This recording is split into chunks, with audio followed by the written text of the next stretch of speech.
So ayun na nga mga kumare, meron hindi inaasahang pangyayari ngayong araw dahil meron sa amin ngayong manlilibre sa Sangyup na Anli. Bigla na lang kaming tinext at sabi, libre ko kayo, Sangyup tayo. Oh wow! Siyempre, go kami dyan dahil blessings yan, di ba? At saka, bihira kasi kami makakain sa Sangyup at Anli pa. Eh di wow!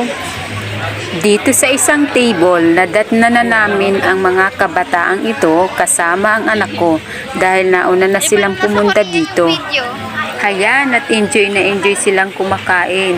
Talaga nga naman no, kapag malalaki na ang mga anak mo, may sarili na talaga silang mundo. Pero gabayan pa rin natin mga magulang.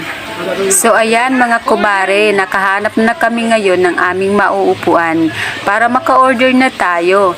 Siyempre, unlimited yan. Kahit anong gusto mo at kahit paulit-ulit kang kumuha, basta ang rules nila, dapat lahat ng kinuha mong foods ay kailangang ubusin.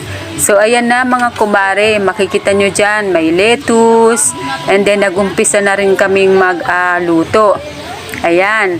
And then kapag gusto mo pang magdagdag, pwede ka pong magdagdag ulit kung gusto mo po pong kumain.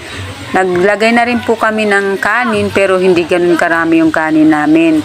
So ayan mga kumare, maraming salamat sa nanlibre sa amin. God bless you and more blessings to come. Thank you Lord for this day.